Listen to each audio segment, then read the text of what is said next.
we're emotional animals who think. We're not thinking animals with emotion. We know from science right now that 95 to 99% of all of our spending is emotional.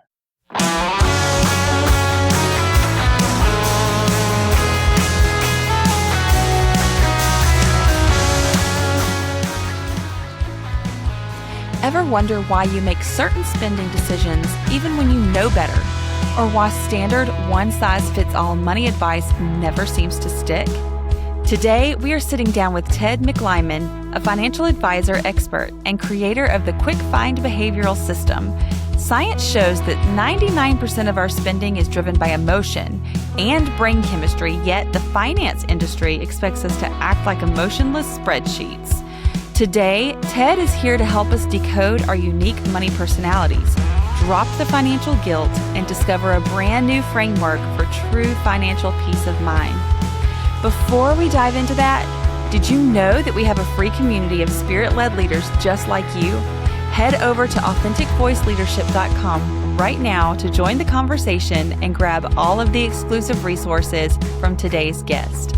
It's so nice to have you here, Ted. Thank you so much for coming and sharing your expertise with us. I would love to just start out by giving us a little background about who you are and what you do, and then we'll run with it from there. For your audience, we found out we're neighbors, and this is kind of fun. Even though we're neighbors, it's a modern time. We do it electronically. Why not? We're very modern. Where'd I come from? I've done a lot of things. Right now, I'm actually on probably my fourth and a half career. But I grew up in upstate New York, where it's cold and miserable, graduated from Colgate University and started chasing sunshine because if you've been in the Finger Lakes, it's cold and miserable most of the year. Took a commission in the Marine Corps, and the Marine Corps had the foresight to send me to Hawaii. There I was introduced to primary colors, sunscreen, sunglasses, and crazy people doing crazy things from all over the world, mostly spending money. And that's where I got involved in that. But also my Marines, I found that money was a common denominator at that time that caused a lot of problems, domestic problems, performance, whatever. So to make a long story short, I had no intention of staying in the Marine Corps. But I found out I was an indentured servant, that I served at the discretion of the president. I guess they thought I was doing a good job, so there I was. I ended up staying for 21 years, retiring as a lieutenant colonel. And during that period, I got an opportunity to do some really, really cool stuff with a lot of really neat people around the world. And the common denominator was money and leadership. I was paid to lead Marines and modify and direct behavior in the proper direction. And I found that really what my job was to get the job done, take care of my troops, leaders eat last, have an open mind, sense of humor, and everybody is treated with dignity. And that has been the core of my belief set forever. And through that, I taught economics at the Naval Academy, watched my mids ace in the classroom, fail at life with money, kind of interesting. Did a tours with the Secretary of the Navy staff. I was an aide to the Secretary of the Navy. I worked for our political class and watched them do just amazingly ridiculous things with money. I thought the answer was to retire, become a financial advisor. So I did. And I was really good at it, but I got really disenchanted because I found out they could care less what I did with my clients, how I helped them or anything like that. All they want to do is sell stuff. And I got incredibly disenchanted with that model because the model is all about pushing product. If you're successful, hey, great, but don't bother us with the details. Unless you got a lot of comments in your net worth, really nobody wants to talk to you. Little dirty little secret.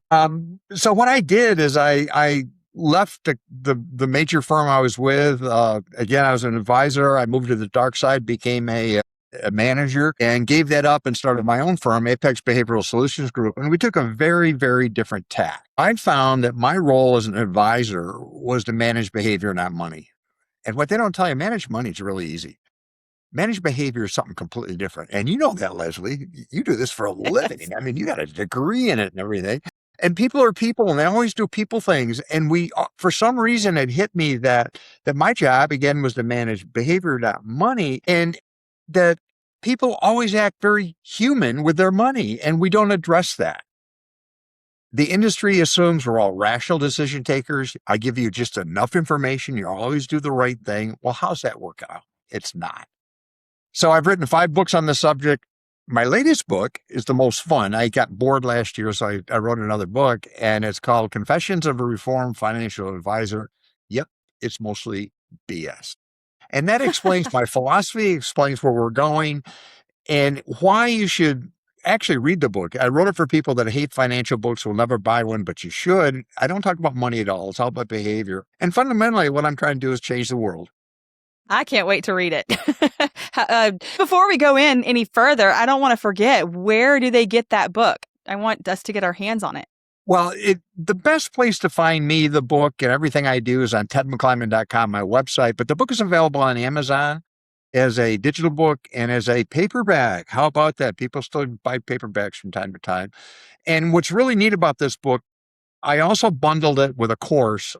You buy the book for $12, you get a $50 course for free with a code in the appendix, because I want to introduce you to the whole concept, what I introduced in the book, which is called My Money Behavior System, which basically says you need to learn some stuff that nobody's talking about. That's the front end of the process.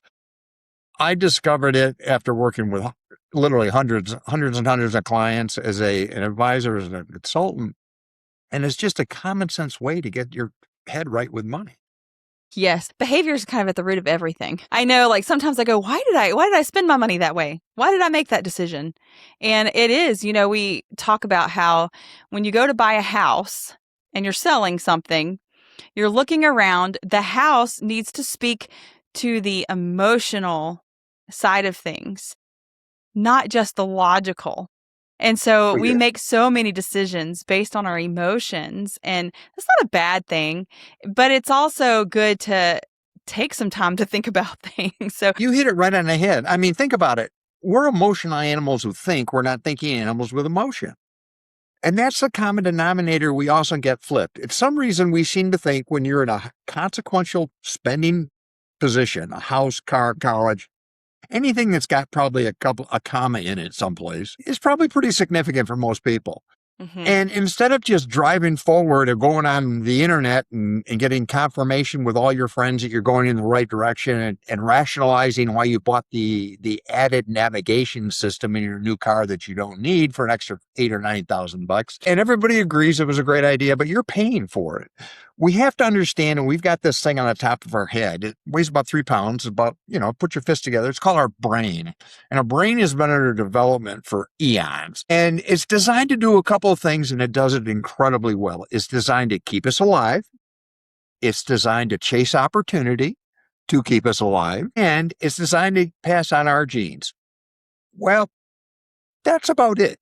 Nowhere does it talk about doing taxes, balancing checkbooks, memorizing passwords, or making change. So fundamentally, our brain, our primitive brain's been around forever, and that's the one that's automatic and non-conscious and emotional. And that's the one that puts in a position, that's our default.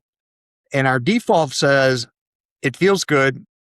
I love the dopamine hit. The dopamine is a neurotransmitter that says, give me more, and it anticipates. And so when you go to the local mall, if you still have one, and it's got a thing that says Galleria on it, that you realize immediately that you're going to be spending a lot more money just for the privilege of going in that front door.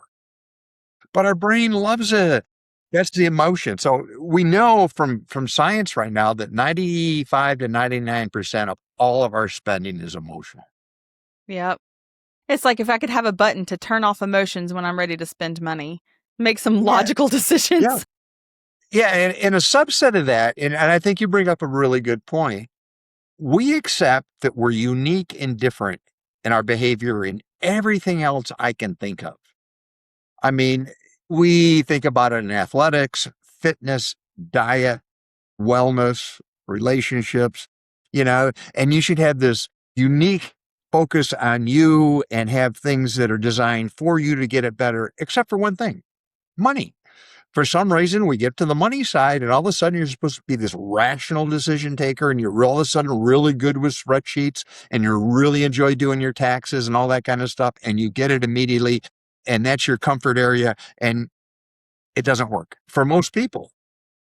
The whole industry, in my opinion, evolved in earnest after World War II with a lot of very binary processes. Yes, no, yes, no, yes, no. And very linear. And all the mechanism computers came in the 50s and 60s driven by the finance industry. What you have to understand is the finance industry has zero incentive to change. They're doing pretty good. They make the rules, they got the systems, they got the money, and it's an international problem. Everybody in a modern economy does pretty much the same stuff, and it's all people, and we all do the same thing stupidly. I've lived around the world, and we lived in Japan, and the Japanese were just as crazy as money as us. They just bought different stuff. So what I'm trying to focus on is, why do we put up with this? Why do you put up with going to a financial literacy class offered by your local bank through your local school, that their whole intention is to have you sign up for a savings account and a checking account? I mean, that doesn't make a lot of sense to me. They don't talk about behavior. They talk about technique. And technique does not make you wealthy. Behavior does. Yes, I remember when I was like 18 or 19 years old and these people came in. I think it was actually when I was in the Air Force at that time, and these guys came in to teach us a little bit about creating wealth with our retirement. And it was the law. What's the name of it? It's like the compound effect. Yeah. With your with your money. And so the percentage rate, you put in $20 today and you put in $20 a month, and you'll be a millionaire by the time you're 60. And when you look at it logically, it makes so much sense to do what these guys are telling you to do. Why didn't I? Yeah. Why didn't I do it? Because as soon as you got out of the presentation, they had a sale at the exchange. If you don't know, the exchange is the military department store, and they give you, a young kid that's never had money before, a credit card for the first time of their life, and they realize they need a 65-inch TV to go to their dorm room, of which is not even big enough to put the TV in. But they get one anyhow, and cars and everything else. The other thing I found ironic with the military, we just kind of assume you reach a certain age and you're going to figure it out, but we'll hold you accountable from a reactive point of view after the fact. We'll hold you accountable for bouncing a check. We'll hold you accountable for making dumb decisions with money. We don't really teach you how to do it, but we know the negative behavior and how to fix negative behavior. And you get this snowballing impact, where I saw it even became more of an issue during deployments. A deployment is when they give us in the military the opportunity to visit other places that are very exotic and make friends and do all kinds of crazy things. But the bottom line is our family and spouses are left behind. And I thought for the longest time that washing machines were wired to realize that 60 days into deployment, it's supposed to blow up. So you've got a young wife with young kids with no money. The washing machine doesn't work. The car doesn't work. You're forward deployed. The money's going to you. You can't talk to each other. And you wonder why things are screwed up. It's because we got people doing people things, and the system is not designed to work well with people. And that was my biggest frustration. And it hasn't improved much. It's like it transported me back in time to when I was 18, 19 years old and expected to manage my money. Well, my parents didn't teach me. Right. And I come into the military and they didn't teach me. And I did bounce checks. I was horrible with money. I didn't know how to manage it. And I had a baby young. So I was like, I'm going to write this check to get some diapers and I'll deal with it later. Yeah. It's like, and then, did I deal with it later? Yes, I dealt with it later. Yes. Especially, I had some crazy things happen, and I didn't even, this is sad. I did not even notice that someone had stolen my debit card and was spending all of my money. I just kept wondering why I was bouncing checks. There you go. And I was like, what is going on with my account? I know I had some money. And it took me like to sit in with the banker going through this. Like, I didn't spend that. I didn't spend that. I was like this 19-year-old kid. I didn't spend that either. And to come to find out, I haven't seen my debit card in a while. Someone had stolen it. Yeah. And man, I was really messed up financially back then. And I did get in trouble. I got in trouble, and they still didn't teach me how to fix it. Yeah, absolutely. And this is a great point why I wrote the book. Because in the book, I talk about all the fallacies that don't work in a real modern economy when you're dealing with people. I don't understand why we're surprised when the behavior you experienced during that period. Hey, I did something really interesting too. As a second lieutenant, I bought a car sight unseen from a guy at the officers club at the end of the bar because I didn't have a car at the time and I wanted to go across the mountain. Okay. I wrote him a check for a car. Okay. Does that make sense? I mean, I do this for a living. That makes no sense. But that's the norm, not the exception. And we don't look at it that way. It's just people doing people things. We should be impressed when people get money right, not when they get it wrong.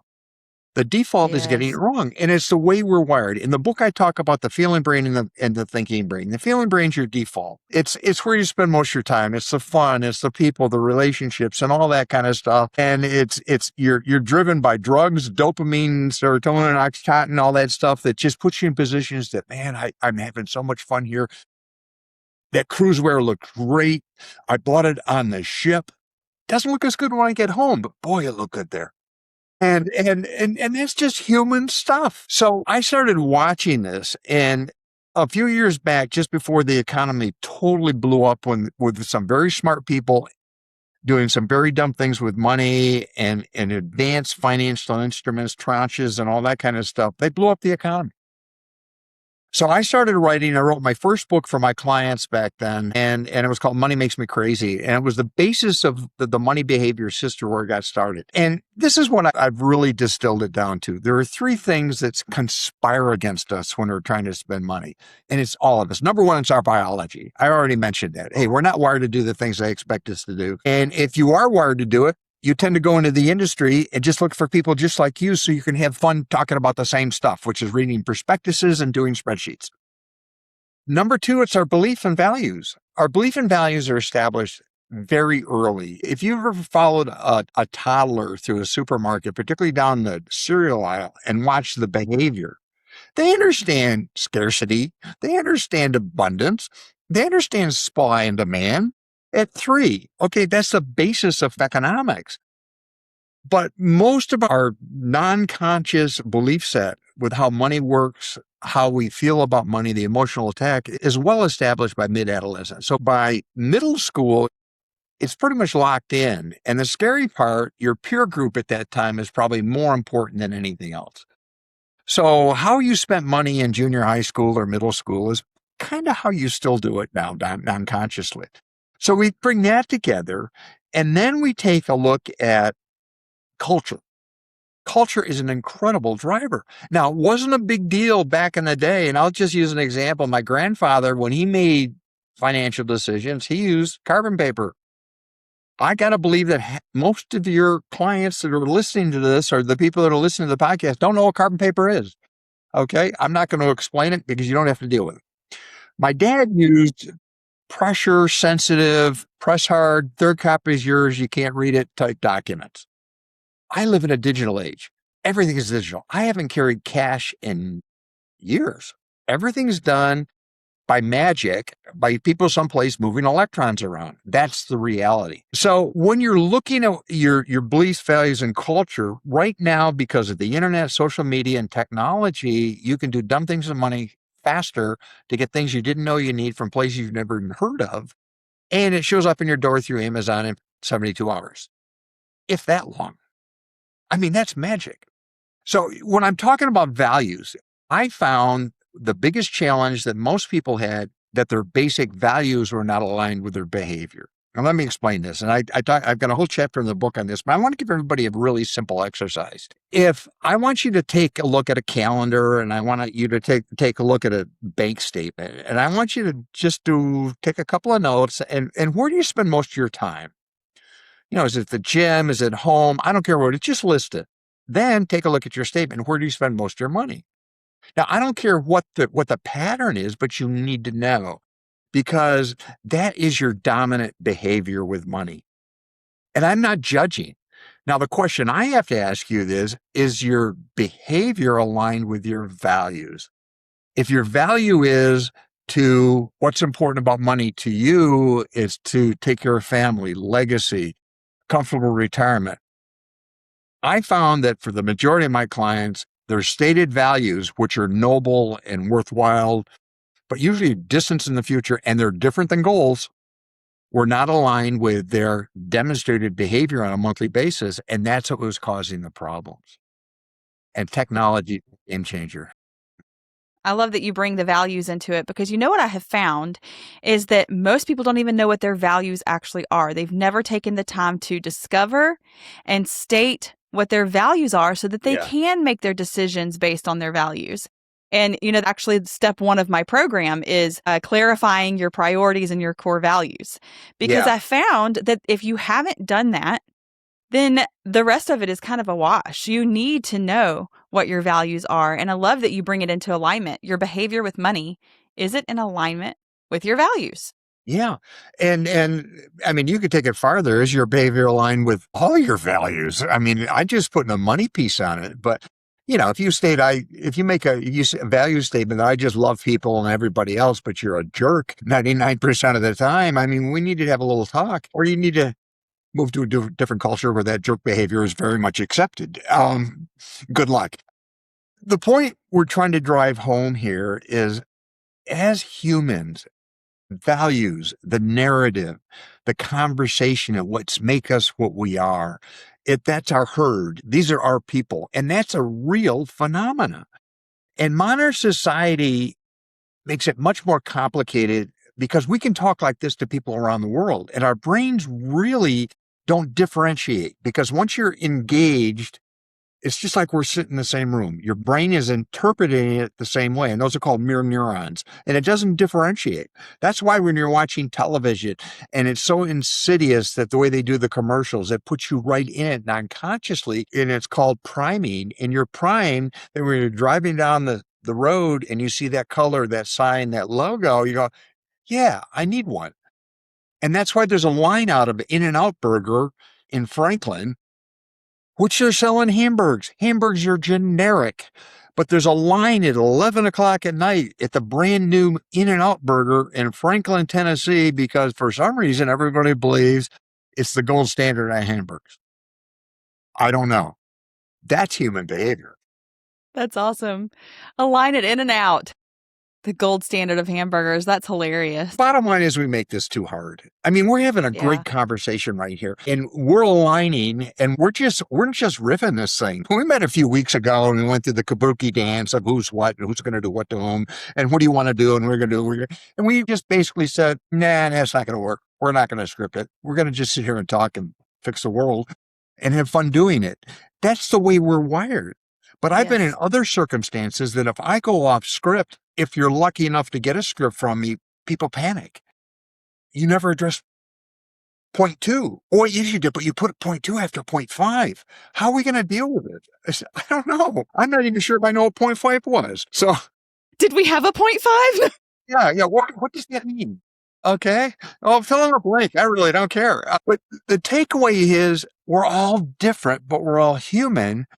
And it's the human interaction. And this is what you do, Leslie, for a living. This is leadership, personal leadership, professional leadership. It all comes down to understanding your natural wiring. I call it your natural behavior, and it's unique to you. We accept that. Now, you also have a unique money temperament, which is unique to you. We don't accept that. And that's when I got into the money behavior system. My technique to make this thing happen, I brought that in very, very intentionally. Now, the money behavior system is just common sense. I worked with a lot of people. I said, I'm doing this. Why don't I write it down on a piece of paper? Because this is not what they were teaching me to be a outstanding financial advisor. I found that the typical goal setting first, how much money you got to work with, money, time, rate of return, and I can make you wealthy, missed an incredible, important component: behavior. Behavior should be the common denominator below everything. And I don't dispute that time, money, rate of return is the basic formula for financial wealth generation. That assumes you've got enough time and you can manage it. It assumes you got enough money and you can manage it. And rate of return you have no control over, because that's driven by the market. So that's a nice operation. It assumes that you've got the personal direction, the wherewithal, the discipline to make that all happen. You got in the market at the right time. You got to use the money at the right time. You made the decision that I'm not going to eat for a month so I can get the money into this really cool thing. That's not a good deal either. So I started focusing on the behavior piece. So I first told you about money values. That's number 1. I want you to sit down and have a long discussion about what's important about money to you. And I guarantee if you have that discussion with somebody, with yourself, and your partner, peer, good friend, have that same discussion, I bet they have slightly different values. Mm-hmm. We're fixated on goals. Goals are important.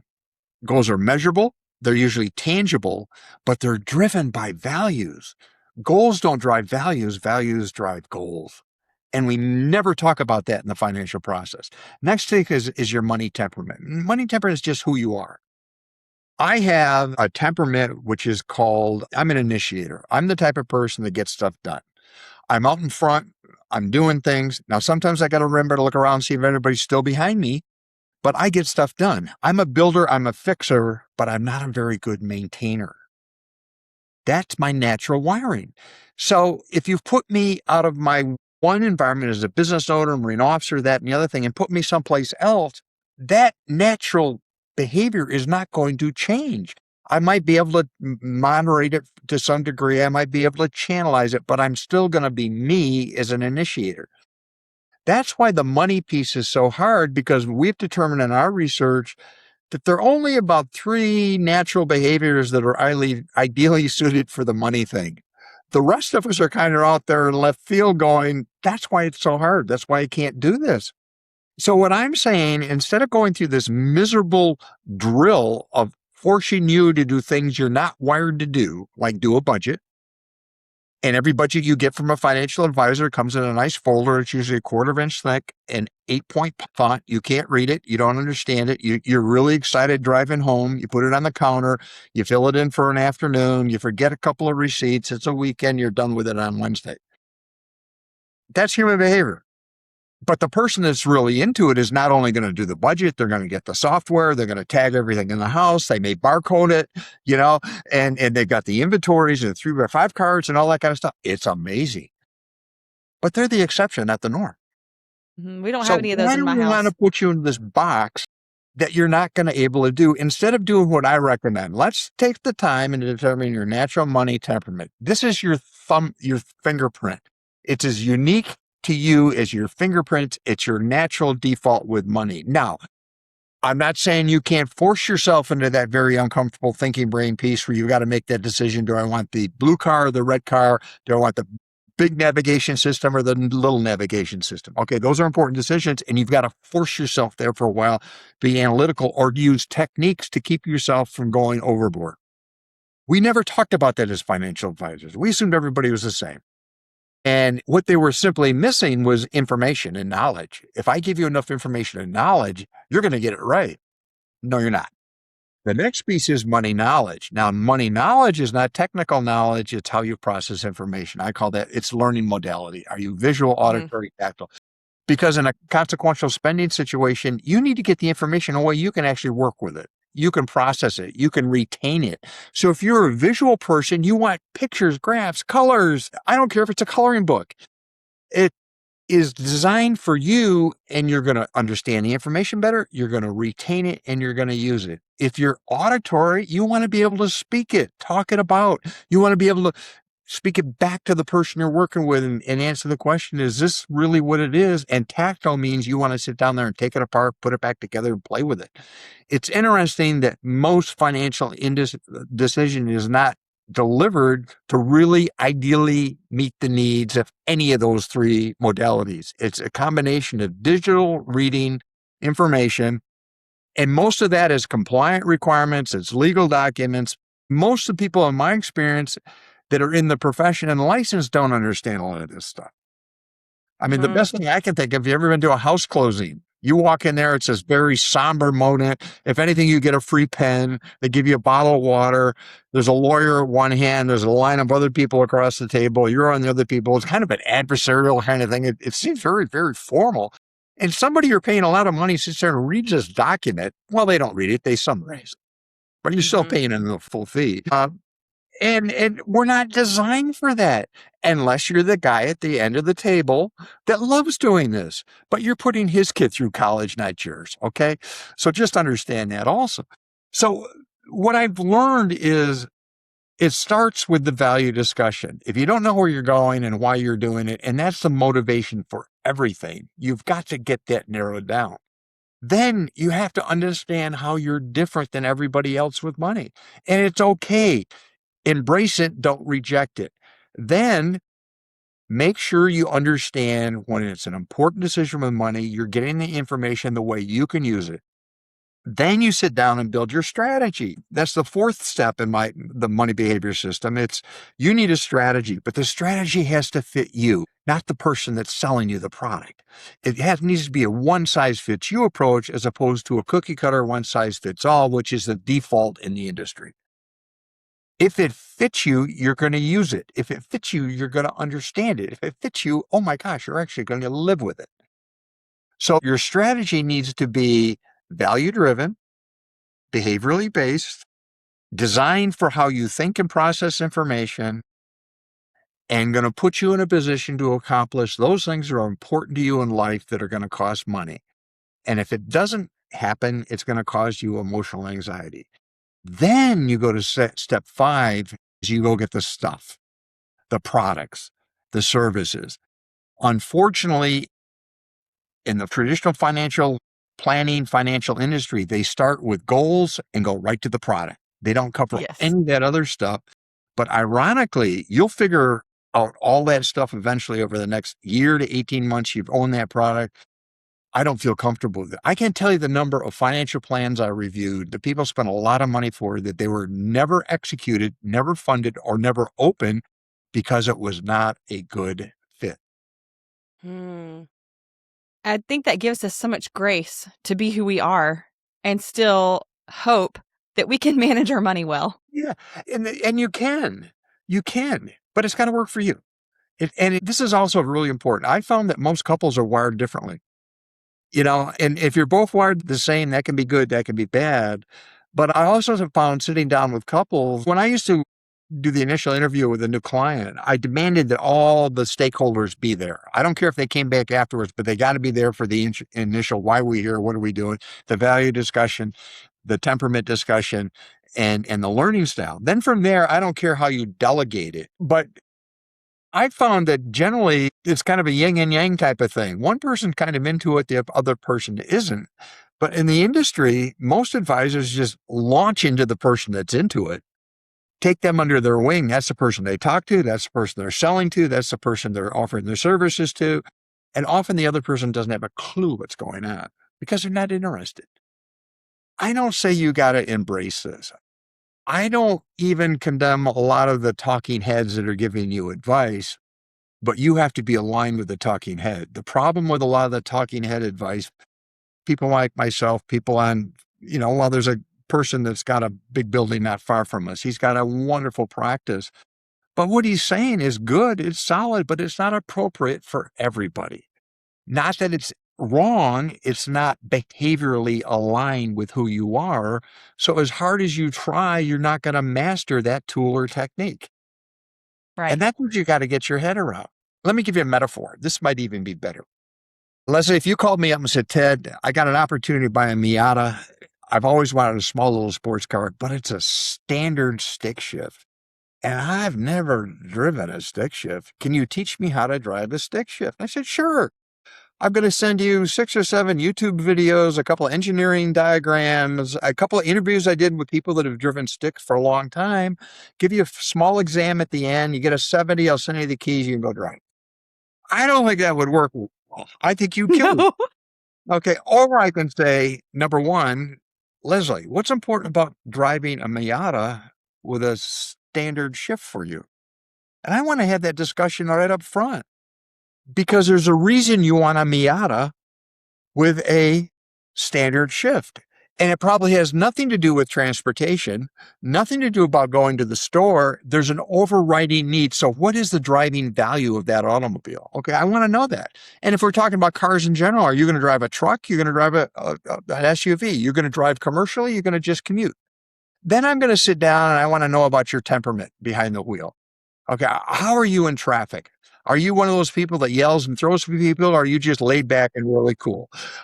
Do you have all your appendages? Do you have the coordination to use a clutch, brake, and shift?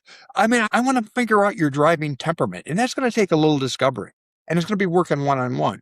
Then we're going to figure out how you process information. I mean, because you've got to be able to read road signs. You've got to be able to figure that out. You got to take directions, because I want to make sure you're getting that the right way.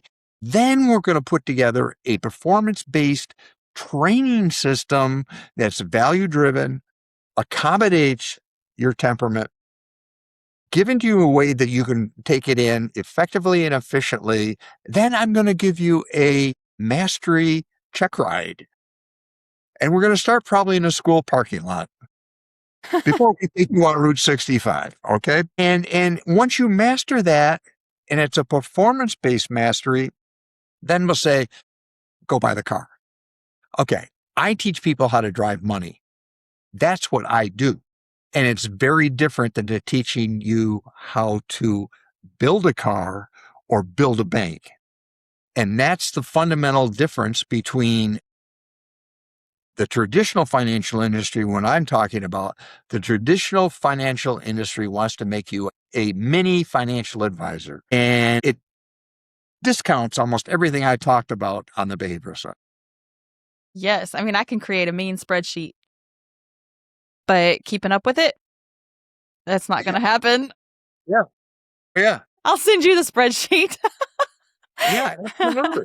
Yeah, I think I must be an initiator too, because I can go full force. I can start something on what's called an activator, get it going, and then maintaining it takes a lot of extra energy to keep things maintained. I was like, you know what I should just do is like build something and hand it to people.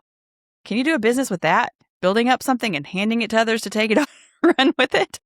Yeah. Yeah. And assume you're going to change your natural wiring just because you walked into the bank. That doesn't make any sense. Right. Exactly. So with like money, it's like, oh, well, this makes so much more sense. I think my husband and I are just right in alignment. We agree to make these emotional decisions, and then we're suffering together. Yeah. It's amazing. But there are a lot of little tricks you can do that keep you focused. I mean, for your listeners, have you ever been driving and get a text message, stop and get milk and bread? And immediately your non-conscious brain starts going into overtime. First has to define what bread is. What kind of bread? Sliced bread, Italian bread, loaf bread, baguette, hamburger rolls? Okay. It just says get bread. Okay. You could end up with anything. Depend if it's not clarified, okay? Because you're going to go to your default. I think I know what bread is. I know what I like. That's what you're going to get. Then you're going to say, where do I go? Naturally, you're going to go to the place you're most comfortable. That's the habit. That's the behavior. You're generally not going to go someplace you've never been before. And he says, I'd like to try your bread. I understand you sell bread. Okay. Let's talk about that. So you pull in without thinking. You probably go into the door on the right-hand side. Why do you go on the right side? Because we're in the United States and we do everything on the right side. If you're in some other countries, you go on the left side.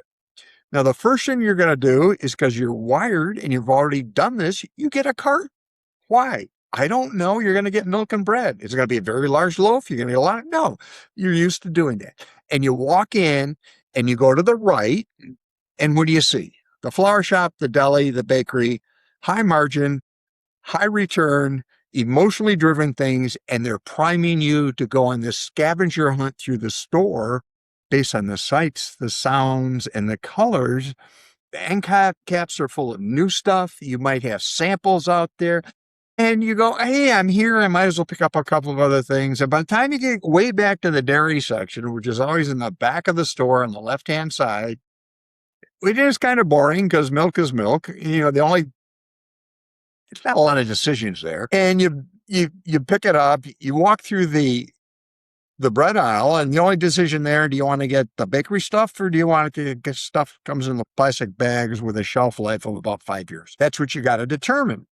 So you go up and you pay for the stuff and you go, man, this is a lot more than I thought it was going to be. But, you're driving, you got to get home. And you get home and you find out you got the wrong milk, the wrong bread. You bought a lot of other stuff you didn't need and you spent a lot of money. We've all done that. That's being human with money. Or shopping for a gift for somebody and you buy more for yourself than you do for the person you're getting the gift for. That's being human with money. Don't fight it, embrace it, but you've got to put steps in place to make it easier to do the right thing with money as opposed to easier to just go with the crowd. Like make a list. A list could be written on your palm in ink. Bread, cheapest, milk, 2%, gallon, 1. Go on the left side. Look at your hand as you're walking through the store. Avoid all the other stuff. Come back, go to checkout, go back in your car. You're going to go home. If you're going to be at a mall, a place that is primed to make you spend money, consider leaving your wallet and or credit cards and debit card in the car locked in the glove compartment. Because, and maybe take a little bit of cash with you or a debit card that you limit how much you can spend. You can do that with all modern better credit cards. I don't know if you know that. You can go in and put the minimum amount that can be spent on that card in a day. So say you say, $200. You can fix it while you're there, but it takes effort. So now you're going to go in and you find something that costs more than $200. You really want it. It's great, but you got to walk all the way back to the car to get your checkbook or your credit card. I guarantee you're going to save a lot of money doing that. Or you got to go through the drill to sit down and rewire your car. Let's do that. Here's one that I think is the most fun. Take a screenshot of my face, put it on your phone, and every time you get into a very consequential spending situation, you bring up my delightful face. And this will trigger you back here, and you'll go, I don't remember who this guy was, but he said, stop, wait, breathe. Maybe I shouldn't spend the money. I love that. That's great. One of the modern conveniences that has helped me in this area in particular, especially with groceries, is the buying it online, and you can see the money, you can see where it's at, and you can remove things from your cart. It's like, I love the experience of going shopping, but I also don't. Yes. So sitting with my computer or my phone and making my cart ready and then having it shipped to my door, that has helped me be able to meal plan better and use my budget money better. And it's definitely less emotional spending on food. You save money to probably eat healthier. You don't have the newest variation of Oreos, or the way you can tell a holiday's coming up because the M&Ms have changed the color in the bag. Right. The only thing I don't like doing that with is fresh produce. But they have these wonderful farmers markets and things like that, and it's less money and it's a better experience to walk through those fresh farmers markets versus a commercial grocery store. Yeah, great. I mean, the only thing you might end up there with a goat you didn't think you were going to buy, but that's a whole different discussion. Or the metaphorical goat. That might happen. Yes. Side note, my husband was out working at a house one day. He picked up an odd job doing some construction work. These guys had chickens, and he comes home with a box of 6 baby chickens. And I was like, oh, what are we going to do with this? I'm so excited. And our poor chickens didn't make it. We were not prepared for them. And it was a sad story. But I think that happens with our money too. Oh, look, we have this. Yeah, well, it used to be back in the day that around Easter, hardware stores were selling chickens, and they used to dye them different colors. Now, I don't know what it did to the chicken, because I bet most of them never made it within 72 hours after they got brought, the dog, the kid, or whatever. Mm-hmm. But again, we're doing people stuff. Exactly. And we lose sight of the fact that almost everything we have out there right now is to make it more convenient to spend money. And the marketeers are driving it. If you sit down, like I was at a due diligence meeting with a large national financial firm a number of years ago. Due diligence is where they bring us in and they stress test and troubleshoot a new product. That's called due diligence. And they want our feedback if it's going to work or not. So we're sitting there. And, they treated us really well because they brought us in, flew us in for this thing. And they introduced the team that was inventing the product. And we're going, okay, that's fine. But one was a PhD. They're both PhDs. One was French, one was German. One had a degree in, I think, physics. The other one had in theoretical math or something like that. And it's going to be a wonderful presentation when it opens up. So I know you can't read anything on the screen because these are screenshots. We just took them before we came in. I think I've got about 30 slides like this, but I'll go through them quickly. And you're going, oh my God. Well, into about the second slide, they started arguing in German. And they didn't know what they were talking about. And this is a new product they wanted to unleash on us into the world and empower us to give us to our clients and make the firm a whole lot of money. And the guy only stopped arguing. We stopped beating our head against the table because it was ridiculous. And we sat there and we said, I don't know what you're trying to do with this thing. It was overly complicated. I didn't know anybody that would qualify for this thing. And the VP sat there and he said, I don't care about that. How many are you going to take? I said, 0. I'm going to sell this thing. And that led to another interesting discussion. And I became an independent, privately owned financial advisor. There you go. I love this. This has been really fun. Thank you so much, Ted, for just pouring out your expertise and your knowledge. And I think it makes people feel okay to be who they are too, while working on the money thing. Because the money thing can be, I think that's probably one of the most stressful things that we deal with, just in human behavior in our families, and just working those things out. And so I think that's very encouraging. Where can people find you to get more information? Yeah. If you go to my website, I've got a 3-step guide, which just has got some information, kind of an introduction what the process is. If I had to really recommend, if you like what we're talking about, one, go to the website. It's got a lot of cool information in there. Download the 3-step guide and subscribe to our community, because we talk about this stuff, and I'm on a goal. I want to change the world, and I've got to do it bottom up. And I need people that get it, that want to move forward what we're doing. And then I recommend you read the book. I've got courses and all that, but I think the starting point is read the book. It is your framework for peace of mind in your chosen lifestyle. It really is. I don't talk about money any place in this thing. Well, I do once. I talk about a barter situation where a farmer comes in carrying a chicken, wants to buy a cup of coffee, hands the chicken to the clerk and says, "I want change." And it's very messy. The chicken doesn't like it, but you understand barter is not terribly efficient. That's about as deep as I get, but that's a good story. But and it's related.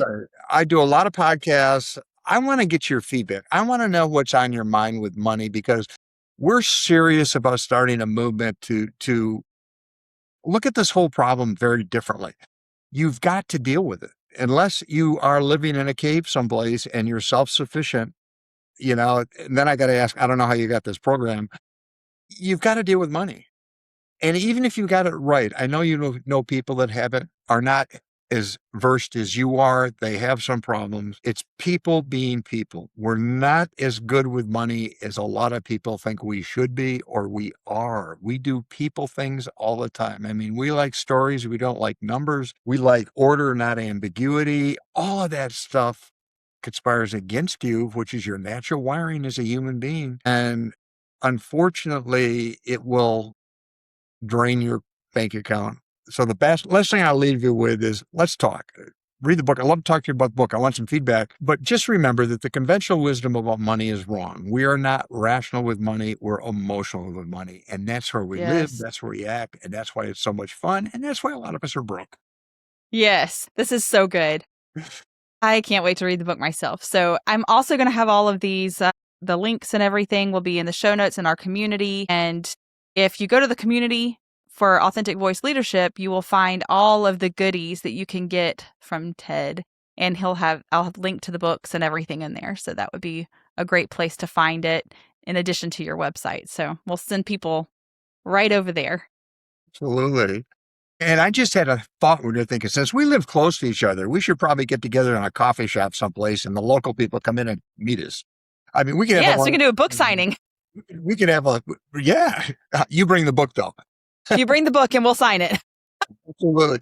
Yeah, I went through the drill before where you had physical books and I had a warehouse full of them. I'm not doing that. No, mine are print on demand. I've got one. Yeah. Yep. You'll do. But it's fun. We want to change the world, and you've got to do it when people understand that the box they're trying to fit you into with regard to money may not be the box you should be in. Instead of being anxiety ridden and concerned about that, reject that. You need to build a box that fits you. That's the bottom. Yes. That's so good. All right, Ted. Thank you so much. I enjoyed talking to you. Hey, Radiant Leader, to dive deeper into our resources and connect with a powerhouse circle of like-minded leaders, come join our free community right now over at authenticvoiceleadership.com. I will meet you right back here next Tuesday. Your voice matters. Lead wild, lead free. Stay radiant, my friend.